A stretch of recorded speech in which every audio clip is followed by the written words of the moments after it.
David, the young shepherd who defeated the giant Goliath. The warrior who unified the tribes of Israel, the man after God's own heart. A journey of courage, faith, and obedience. But at a certain moment in his life, all of that is shaken by one impulsive decision. The king, once a symbol of honor, falls to a temptation that would forever change the course of his story. The Bible doesn't hide the failures of its characters, and the story of David and Bathsheba is one of the most impactful because of that. It shows that even great leaders can fall, and that true repentance is what defines a person's destiny. Today, you're going to learn the details of this powerful episode, the behind the scenes of a story filled with tension, and the spiritual, emotional, and political consequences that followed. Stay with me until the end, because this story holds timeless lessons that still speak loudly today. It all began during a time of war, specifically in the spring, the season when kings would usually lead their armies into battle.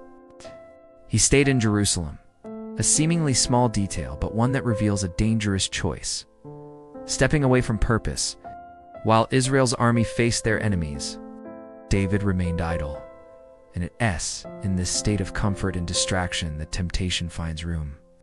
One afternoon, David walks on the rooftop of his palace and sees a woman bathing. Her name was Bathsheba, the wife of Uriah, one of the most loyal soldiers in David's army. Her beauty captures the king's attention.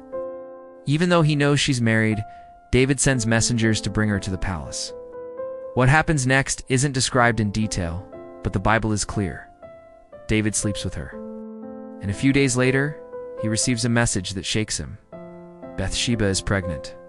Now David faces a problem: how to hide his sin.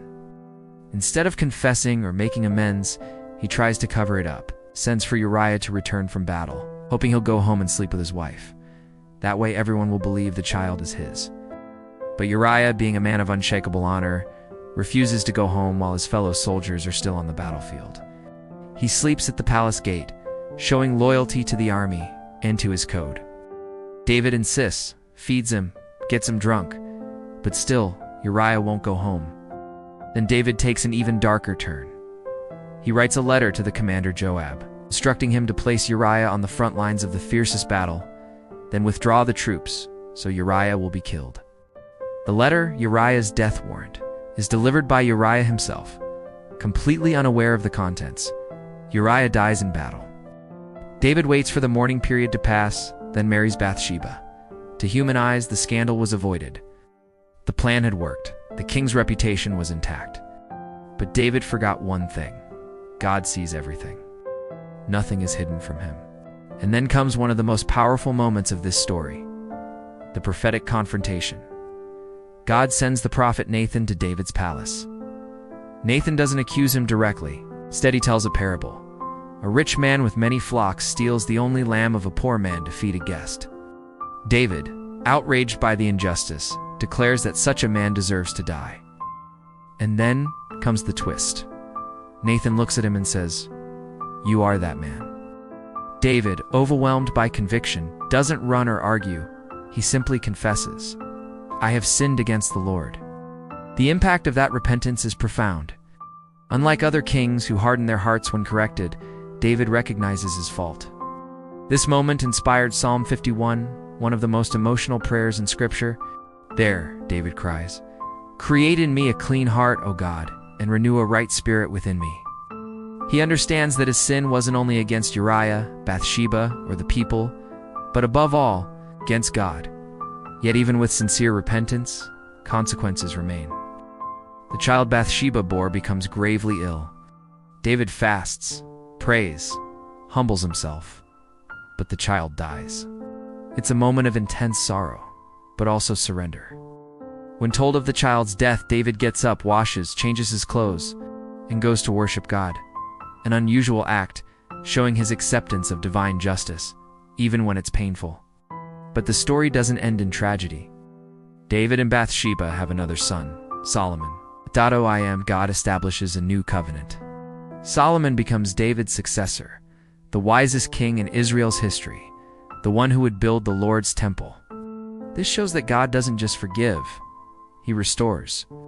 That even after great failure, there is still a chance for new beginnings. David continued ruling Israel with wisdom, wrote psalms that strengthen millions to this day, and left an eternal legacy. He was not remembered for his sin, but for his willingness to repent sincerely. This story is a mirror for us all. It shows how sin begins with small decisions, idleness, misplaced desire, the urge to hide mistakes. But it also reveals the power of true repentance and the grace of a God who can restore everything that was broken. If this story touched your heart in any way, it's time to take action. Like this video so YouTube knows this content is valuable. Share it with someone who needs to hear this. It could be exactly what they need right now. And leave a comment below. Which part impacted you the most?